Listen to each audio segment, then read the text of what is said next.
when changing pots of woody plants. Why go to war with the roots? Spring is the best season to change pots. It is not difficult to find people who have watched my videos a lot. I was changing pots of woody plants. Basically, the root system will be greatly treated, and that leaves a lot of people wondering, why is it such a good route that you cut it off? There are also many people who say about me, at the bottom of the comment section, you are growing this root randomly. You can't live if you cut it off. Woody plants in a limited space in a flower pot. After the root system is full, it won't grow new roots and its old roots. As time goes by and we water and fertilize, its absorptive capacity degrades until it disappears. At this time, the plant will have yellow leaves and deciduous leaves, where the plant as a whole is deficient in nutrients, even if its root system doesn't degenerate. Packing occurs when the root system of the plant is full of pots. Its absorptive capacity will also be reduced. There will also be the phenomenon of yellow leaves, falling leaves, and stiff seedlings. If the original root system does not move, directly replace the large basin fill. This is also possible. But this plant, its germination, the rate of new root growth is very slow. The purpose of changing pots is to remove old roots. Remove compacted soil. If you say this, keep on going. This basin will be changed bigger and bigger. The soil will be changed more and more. Take this triangle. This triangle lives from autumn to winter.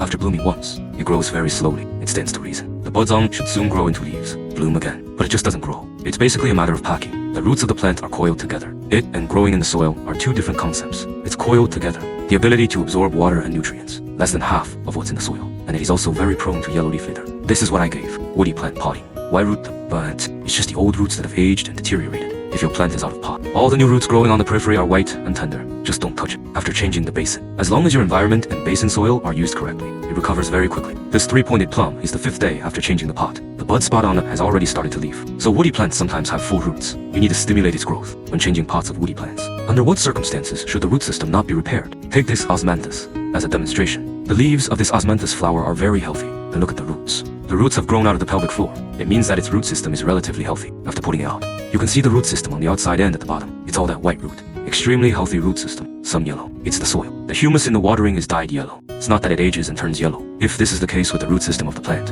when you have no requirements for plant shape control, where I can exchange it for a bigger basin, there is no requirement for the size of the basin. This kind of root system does not need to be combed because of its outer root system. It's all living roots. Fresh roots touch new soil. If the soil is okay, if the environment is good, it will immediately take root in the new soil. When does it need to be repaired? I also said in the previous 2 videos, raw earth ball special compaction, and it will not be replaced for a long time. There are too many harmful substances deposited in the original soil ball, and it has no living root system on the periphery of this raw earth ball. Only then do you need to remove it, peripheral earth ball, and fix its old rotten roots. Let its thick roots be exposed and make contact with new soil. After the soil root is exposed, it can be in the new soil. Capillary roots grow to absorb nutrients. There's another thing. No matter what plant you grow, change the basin as early as possible. Don't wait for this root system to be coiled together before changing it, when its root system is all coiled together. Even a living root system. You also need to comb it open when changing the basin. If you don't sort it out, the roots accumulate. The place where the roots are piled up will definitely rot later. One last thing. Indoor osmanthus. The soil must be permeable and breathable. Stop using the original soil. Don't listen to some flower-growing gods say that you can raise it well with the original soil.